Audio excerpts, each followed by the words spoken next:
অবধি পুরো বন্ধই থাকবে সভা। সেজন্য প্রাথমিকভাবে কিছু সভা তো জানুয়ারিতে করে নিতেই হবে, নির্বাচনের একটা প্রস্তুতি হিসাবে হাওয়া তোলার ব্যাপার আছে। তো সভাপতি আছেন, আমাদের বিরোধী নেতা আছেন, প্রাক্তন সভাপতি মন্ত্রী সুকান্ত দা আছেন, তার মধ্যে আমাকে উনি যদি যুক্ত করেন আমি সঙ্গে থাকবো।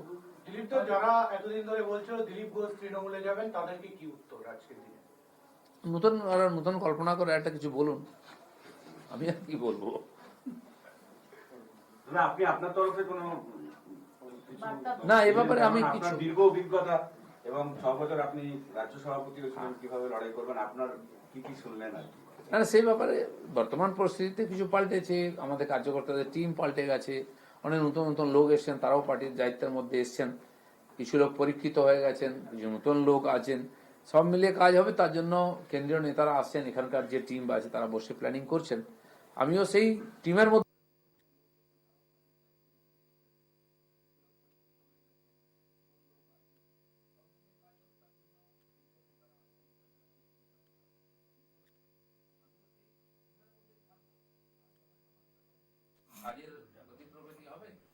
আর আমাকে যা বলা হবে আমি সেটাই করবো। এছাড়া 2026 থেকে আপনি প্রার্থী হিসেবে দেখতে পাবো, সেটা পার্টি ঠিক করবে, যদি বলে আমি প্রার্থী হব, কারণ এর আগে 3 বার হয়েছে। শোনা গেছে যে নব্য এবং আদি নব্য দ্বন্দ্বে বিজেপি বিশ্বাস করে না। আজকেও আপনার মুখে আদি এবং নব্য দ্বন্দ্ব উঠে এলো, মানে কথা প্রশ্ন নাই, পার্টি চলতে থাকলে লোক আসতে থাকবে, চলেও যায় কিছু কিছু লোক, সেটা আমরা দেখছি। পশ্চিমবাংলায় একটু কোথায় বেশি হয়, ইলেকশন এলে একটু এই ধরনের অদলা বদলি বেশি হয়, যেমন কিছুদিন আগে IPL এর টিম নতুন করে তৈরি হলো, মাইনাস প্লাস হয়, তো রাজনীতিও তাই হয়। সে নতুন লোক এলে কি হয়, তাকে এই পার্টির কালচার শিখতে হয়, সংস্কৃতি, কার্যপদ্ধতি, তো প্রত্যেক পার্টির কিছু আলাদা থাকে, তাদেরকে সম্পৃক্ত করে এগোতে হয় ধীরে ধীরে। সেই জায়গায় কি কোনো একটা দ্বন্দ্ব তৈরি হচ্ছিল? এই নতুন যারা এসেছেন তারা দিলীপ ঘোষকে বুঝতে একটু অসুবিধা হচ্ছিল, যে কারণে একটা দ্বন্দ্ব আমার মনে হয় না সেরকম। পার্টি আমাকে বুঝলেই হলো, আমি বুঝতে পারছে না পারছে, কাউকে বোঝাবার দায়িত্ব আমার নাই, যে যেমন করে বোঝে, সব জিনিস তো একরকম বোঝে না সবাই। রণকৌশল তৈরির জন্য আমরা জানি যে প্রাক্তন সভাপতি হিসেবে রাহুল সিনহা, সুকান্ত মজুমদার তারা নিয়মিত পার্টি অফিসে আসেন, যে জায়গাটা কোন একটা কারণে গত কয়েক মাস আপনাকে এই রাজ্য দপ্তরের সেবায় দেখা যায়নি। আপনি অফিসে এলেই রণকৌশল করে সবাই, চাও খাই কিন্তু আমি তো, আপনারা জানেন যে আমি এই ধরনের মিটিং এ কম থাকি, আগেও থাকতাম, আমাদের টিম ছিল, তখন সুব্রত চ্যাটার্জি ছিলেন এর আগে ইলেকশন অব্দি, তারা প্ল্যানিং করতেন, আমার সহায়তা থাকতো, আমার মতামত দিতেন। আমি মাঠে ঘাটে লড়াই করেছি, সাধারণ মানুষের মধ্যে গেছি, যেখানে বিজেপির কোনো ঝান্ডা ছিল না সেখানে গেছি, যেখানে বিজেপিকে ঢুকতে দেওয়া হতো না সেখানে গেছি, আর এইভাবে পার্টির বিস্তার হয়েছে। তো দুটোই চলবে। আমাদের পার্টির এখন অনেক অভিজ্ঞ নেতা আছেন যারা রণকৌশল তৈরি করতে পারেন, অনেকদিন রাজনীতি করছেন, তারা সবাই মিলে করবেন। এবং এখন পার্টি যে অবস্থা দাঁড়িয়ে আছে, কোন অবস্থা দাঁড়িয়ে আছে, মানে পার্টির অবস্থা? আগে যে পার্টির কোলেবর বেড়েছে, অনেক লোক বেড়েছে, হয়তো মাঝখানে রেজাল্ট কিছু, বিশেষ গত নির্বাচনে লোকসভাতে আমাদের রেজাল্ট ভালো হয়নি, 8টা সিট হারিয়েছি আমরা, সেজন্য অনেকে ভাবছি বিজেপি কি হয়ে গেল। বাকি পার্টিগুলো দেখো না, মমতা ব্যানার্জি আর কি ক্ষমতায় আছেন, উনি কত বছর ধরে লড়াই করতে করতে জিতেছেন, কোথায় ছিল তিনি? তখন বিরোধী দলে এতগুলো সিটই পাননি, ক্ষমতায় আছেন। তো হয় পরিস্থিতির কারণে, বিভিন্ন কারণে এখন সারা ভারতবর্ষে বিজেপি আছে, বিভিন্ন পরিস্থিতি জেতার অভিজ্ঞতা আছে, আর সেই কেন্দ্রীয় নেতারা এখানেও নির্বাচন পরিচালনা করবেন আমাদের সামনে থেকে, তো সেই জন্য লড়াইটা এবার একটু অন্য আঙ্গিকটা হবে। যেভাবে শ্রমিক ভট্টাচার্য আপনাকে দুর্গাপুরের মিটিং এ যেতে বলেছে, শুভেন্দু অধিকারী যদি আপনাকে মিটিং এ ডাকে জনসভায়, আপনি যাবেন? সবাই যাবো, উনি আমাদের নেতা, সুকান্ত দা আছেন, বা তাদের ছাড়াও আমি একাধিক জায়গায় যাব, কারণ কি এই যে আমাদের 294 সিট আছে, সব জায়গায় যদি সব মানুষের কাছে পৌঁছতে হয়, তাহলে আমাদের সবাইকে যেতে হবে। এক জায়গায় 4 জন মিলে সভা করে তো আমরা কভার করতে পারবো না, আর সেজন্য আমাদেরকে আলাদা আলাদাও সভা করতে হবে, একসঙ্গেও করতে হবে। এটা আগামী দিনে বোঝা যাবে কি হবে। খালি 13 তারিখ নয়, তার আগে পরেও সভা করতে পারি আমরা একাধিকবার। আপনি বললেন যে দল যদি চায় তাহলে আপনি প্রার্থী হতে প্রস্তুত। আপনি তো খড়গপুরের প্রাক্তন বিধায়ক, যদি খড়গপুর আসনে আপনাকে দল বলে যে লড়াই করার জন্য, আপনি প্রস্তুত আছেন? খড়গপুরে আমি লড়েছি 2 বার, আর দল আমাকে বলেছিল কোথায়, আমি চয়েস বলেছিলাম, জিতেছিলাম। এবারে যদি মনে হয় দল আমাকে লড়ালে দলের লাভ হবে, তো আমাকে এই যে বলেন আমি নিশ্চয়ই লড়বো। 8 মাসের এই পিরিয়ডে আমরা দেখলাম যে দলের সাধারণ কর্মীরা, কিছু দলের কর্মীরা যারা আপনার একসময় শক্তি ছিল, তাদের কাছে অনেক জায়গায় আপনাকে বিভিন্ন রকম ভাবে হেনস্থার শিকার হতে হয়েছে, আপনাকে স্লোগান শুনতে হয়েছে, বিক্ষোভের মুখে পড়তে হয়েছে। সেই কর্মীদের আজকের দিনে দাঁড়িয়ে কি বলবেন? কারণ তারাই তো আপনার শক্তি। পার্টির তলার কর্মীরা তারা আমাকে কখনো বিক্ষোভ দেখায়নি, আমাদের পার্টির কাউকেও দেখায় না। হ্যাঁ, বললাম না, বিশেষ পরিস্থিতিতে কিছু লোক বাইরে থেকে এসে তারা ওই কালচারে বিশ্বাস, গো ব্যাগ, কালো পতাকা, কখন কাকে দেখাতে হয় তারা ভুলে যায়, অভ্যাস হয়ে গেছে। সেরকম কিছু লোক করেছে, তো তারা ঠিক করেছে কি ভুল করেছে, তারা কি করে এটা ওদের ব্যাপার। আমার কোনো টিএমসি লোকের আমার চিরদিন দেখাতো, সেখান থেকে কিছু লোক ঢুকে পড়েছে, তাদের সেই অভ্যাস হয়ে গেছে। তো তারা ঠিক করবে, বিজেপির কালচার মেনে নেবে, এখানে থাকবে কি থাকবে না, কোথায় যাবে, তাদের সমস্যা। দিলীপ ঘোষের এটা কোনো সমস্যা না। বাংলার বিজেপির রাজনীতিতে আপনাকে যদি আমরা আদি নেতা হিসেবে ধরি, তাহলে অনেক দল বদলে বাংলার বিজেপিতে শীর্ষ ক্ষমতায় থাকা নেতারা আজকের দিনে দাঁড়িয়ে নতুন করে তারা প্রমাণ করার চেষ্টা করছেন যে আমি বিজেপিরই লোক, আমি আপনাদেরই লোক। আমরা বিভিন্ন জায়গায় তাদের বক্তব্য আদি অনন্ত বলে কিছু নয়। আমি 10 বছর আগে এসেছি, কেউ 12 বছর আগে এসছে, কেউ 8 বছর 7 বছর আগে এসছে। কে আদি কে অনন্ত? আদি তো অনেক, আর আমার চেয়ে অনেক বছর পুরনো। আমাদের মাননীয় শ্রমিক দা আমার চেয়ে অনেক বছর আগে থেকে বিজেপি করছেন, তিনি আদি। তো পার্টির পরিস্থিতি অনুযায়ী কাউকে দায়িত্ব দেয়, কিন্তু আমরা সবাই আদলের কর্মী। তো যারা এসছেন তাদেরও দায়িত্ব আছে যে পার্টির সংস্কৃতির সঙ্গে মিলে গিয়ে নিজেকে বিজেপি হিসেবে প্রমাণিত করা ব্যবহারের মাধ্যমে। আর সেটা অনেকে করছেন, করেছেন, অনেক লোক এসছে। বিজেপি ছিল কোথায়? তো তারা তো বিজেপি, তারাই তো বিজেপি হিসাবে নেতৃত্ব দিচ্ছেন। সিদ্ধান্ত ছিল এটা কি আজকে আপনি যাদের সাথে বৈঠক করলেন, আপনার লোকসভায় আসন বদল, সে আসন বদল একটি ভুল সিদ্ধান্ত ছিল, এটা আপনাকে আপনি একাধিকবার বলেছেন, এটা আজকে তাদেরকে জানিয়েছেন? না না, জানাবার কিছু নেই, আমি কাউকে জানাতে যাইনি। যখন আমার রিয়েকশন বলেছিলাম আর কি হয়েছিল সেটাও বলেছিলাম, তো সেন পার্টি হয়তো জানে, রিয়েলাইজ করেছে।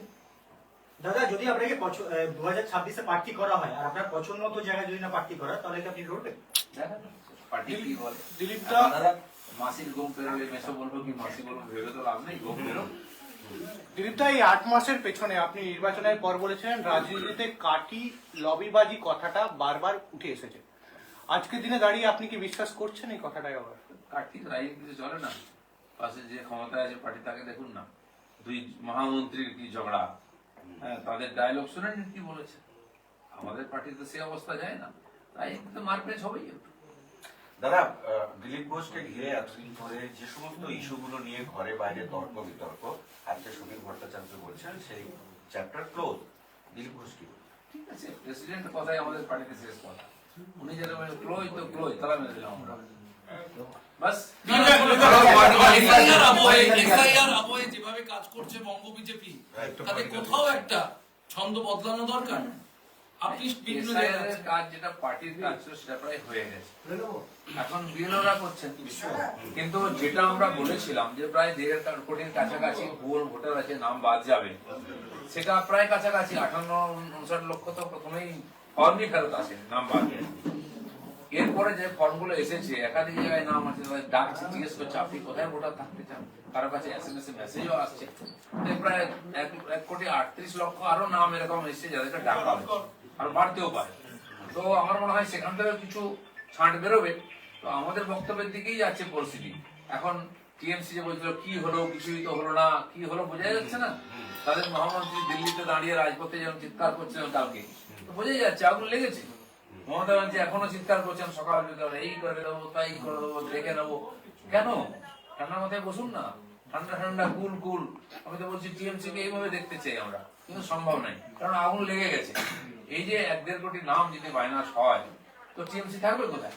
আর এটা যে সত্য কথা, তথ্যই তার প্রমাণ দিচ্ছে। সামগ্রিকভাবে কর্মীদের কি বার্তা দেবেন? বিজেপি কর্মীদের কি বার্তা? কিসের? সামগ্রিকভাবে যা আজকে পরিস্থিতি, বিজেপির কর্মীরা যে লড়াই করে পার্টিকে এত এগিয়ে নিয়ে এসছেন, সেটাকে মানুষ স্বীকৃতি দিয়েছে। কিন্তু আগামী নির্বাচনেই তাদের কাজের ফল ফলবে, তারা যে উৎসাহে কাজ করছেন সেটাই করবে। দিলীপ, আপনাদের ইডিওলজি বা আপনার দলের যে রাজনৈতিক আন্দোলন, তার জন্যই আজ তৃণমূল কংগ্রেস মন্দিরের রাজনীতিতে ফিরতে বাধ্য হয়েছে। এরপরে যদি কোনো বড় মন্দিরের উদ্বোধনে মুখ্যমন্ত্রী আপনাকে আমন্ত্রণ করে, আপনি যাবেন? মঞ্চ শেয়ার করবেন? মন্দির তৈরি হোক। আমি শুনলাম একটা দুর্গন্ধ মনে হচ্ছিল নিউ টাউনেতে, তার জন্য কয়েক একর জায়গা দেখা হয়েছিল। 6 মাস ধরে সেই জায়গাতে মাটি ফেলে তৈরি করা হলো, বিরাট বড় প্যান্ডেল হয়েছিল উদ্বোধনের জন্য। আমি রোজ ওখানে মর্নিং ওয়াক করতে যাই। তারপরে যেদিন মর্নিং ওয়াক, যেদিন উদ্বোধন হয়ে গেল, পরের দিন জিজ্ঞেস করলাম ভাই এখানে তো হচ্ছে না, কি বলবো না অন্য জায়গায় হচ্ছে মন্দির কি ব্যাপার না সেই জমির উপরে কারো জায়গা অবৈধভাবে দখল করা হয়েছে কারো পয়সা দেওয়া হয়নি তারা কেস করেছে স্টে এসে গেছে হাইকোর্টে সেখানে হলো না কিন্তু যখন জিত করবই অন্য একটা জায়গায় করা হয়েছে সে জানি না কমার্শিয়াল জমি কি ব্যাপার সেখানে রাতারাতি মন্দিরের ভিত্তিপত্র স্থাপন হয়ে গেছে আদৌ কি হবে ওখানে হবে কিনা খালি নির্বাচন কি হবে নাকি আর একজন মসজিদ তৈরি করছেন একজন মন্দির তৈরি করছেন তো পশ্চিমবাংলার মানুষ এইদিকে তাকাতে রাজি নয় চাকরি নেই ব্যবসা নেই ইন্ডাস্ট্রি নেই শিক্ষার অবস্থা খারাপ স্বাস্থ্য অবস্থা খারাপ লোক সেই নিয়ে ব্যস্ত তার জন্য অন্য রাজ্যে যেতে হচ্ছে তো লোক ওটা জানতে চায় মন্দির দেশের অভাব নেই বা মসজিদও দেশের অভাব নেই ওর প্রশ্ন ধরে আমি জিজ্ঞাসা করছি একটা আপনাকে সেটা হচ্ছে যে মন্দিরের রাজনীতিতে তৃণমূল কেমন ভাবে ফিরেছে আজকে প্রতিষ্ঠা দিবস আজকে কাজল শেখ নানুরে তিনি উপহার পাচ্ছেন 2.5 কেজি ওজনের রূপোর তলোয়ার আমরা দেখেছি যে আপনারা বিভিন্ন জায়গায় যখন যান আপনাদের সঙ্গে বা বিভিন্ন কর্মসূচিতে আপনারা গদা তলোয়ার এই সমস্ত উপহার পেতেন এখন তৃণমূলের নেতারাও তারা 2.5 কেজি ওজনের রূপোর তলোয়ার উপহার পাচ্ছেন প্রতিষ্ঠা দিবসে দেখুন এই একটা পার্টি টিএমসি সেটা পাখির মধ্যে পড়ে না পশুর মধ্যে পড়ে না জলচরের মধ্যে পড়ে কেউ জানে না আদর্শ কি নীতি কি সংবিধান আছে কিনা সেটা কেউ জিজ্ঞাসা করে না আর করার প্রয়োজনও মনে করে না তো সেই জন্য তারা পরিস্থিতি অনুযায়ী নিজেকে পারবে এখন আমরা শুনেছি যে পাহাড়ে যেসব গরু থাকে চামড়ি গাই বৃষ্টির সময় তার শীতের সময় চুল লম্বা হয়ে যায় কুকুরদেরও চুল লম্বা হয়ে যায় আবার গরম পড়লে খুলে যায় তো পরিস্থিতি অনুযায়ী এরা যেখানে ভোট জেতা যায় আবার ক্ষমতা দখল করা যাবে সেটুকুই করেন ওইসব নিয়ে বেশি চিন্তা করতে নেই সোনার তলোয়ার রূপোর তলোয়ার এটা ওটা মন্দির মসজিদ সবই সেট হয়ে যাবে ওই পার্টিতে ওখানে অসম্ভব বলে কিছু নেই আপনি এক সময় বলেছিলেন আপনারই দলের মানে বিরোধী দলনেতা শুভেন্দু বাবুকে যখনই কোনো জায়গায় কর্মসূচি করতে দেখা যায় বারবার বাধাপ্রাপ্ত হয় হাইকোর্টে যেতে হয় মানে আপনার বা বিশেষ করে বিরোধী দলনেতার এই সভাগুলোকে রাজ্য সরকার পুলিশ প্রশাসন স্পেসিফিক্যালি সরকার ভয় পাচ্ছে না এটা তো প্রথম থেকেই আছে বিজেপি যখন থেকে শক্তিশালী হয়েছে এবং সভা করেছে বড় বড় আর আমাদের সভা তো লক্ষ লক্ষ সংখ্যায় হতো তো তখন থেকে বাধা দেওয়ার চেষ্টা করেছিল কখনো কখনো আমরা কোর্টে যাই কিন্তু আমি তো ঘোষণাই করেছিলাম যে আমরা কোর্টে যাব না সভা করবো পারলে আটকাও করতাম তো এখনো সেই পরিস্থিতি চলছে টিএমসির কাছে অন্য কোনো রাস্তা নেই গায়ের জোর বা প্রশাসনিক বাধা দেওয়া ছাড়া আমাদের নেতারা গেলে তারা তো ভয় পাই সে আটকাবার চেষ্টা করবে কিন্তু আগামীকাল থেকে অভিষেক বন্দ্যোপাধ্যায় আবার জিতবে বাংলা যাত্রা নিয়ে পথে নামছে এবং টানা 1 মাস তিনি কর্মসূচি নেবেন ঠিক আছে নির্বাচনে দেখুন প্রত্যেক দল তার নিজের মতো করে জনসম্পর্কের জন্য প্রোগ্রাম করে আমাদের পার্টিও করেছে আগামী দিনেও করবে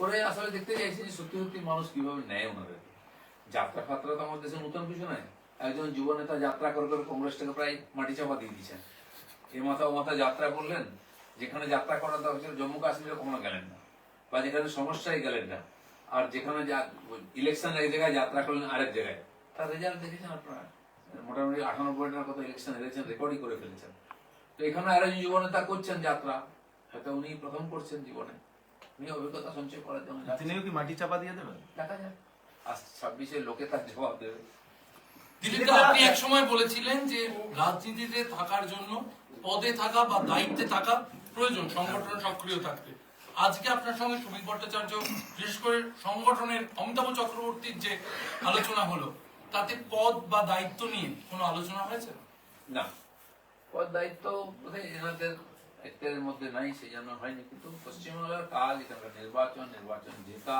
এটাই আমাদের কাছে মুখ্য বিষয় এখন নির্বাচনের সময় সে বিষয় নিয়ে আলোচনা হচ্ছে দিলীপদা দলের মধ্যে দ্বন্দ্ব অভ্যন্তরীণ দ্বন্দ্ব দ্বিধা দ্বন্দ্ব কাটিয়ে কি আবার আগের মতো দিলীপ ঘোষকে তৃণমূলকে মুখ সমেত উঠে তোলার জন্য একই ভূমিকা দেখা যাবে দেখে কি মনে হচ্ছে আসুক নির্বাচন যেমন যুদ্ধ হবে তেমন হাতিয়ার লাগে তো সেটা আজকাল যুদ্ধের পদ্ধতিও পাল্টে গেছে পাকিস্তানে আমরা পা রাখলাম না কিন্তু এয়ারপোর্টই গুঁড়িয়ে দিলাম হ্যাঁ আর যুদ্ধ জাহাজ গুঁড়িয়ে দিলাম তো ক্যাম্প গুঁড়িয়ে দিলাম যুদ্ধ তো অনেক প্রকার হয় আর প্রত্যেকবার বিজেপির স্ট্র্যাটেজিও আলাদা হয় দিলীপদা আপনার সমর্থকদের কাছে একটা সবচেয়ে গুরুত্বপূর্ণ প্রশ্ন উঠে আসছে যে মুখ্যমন্ত্রী পদে কি দিলীপ ঘোষকে বসানো হবে বা 70 থেকে 177 হবে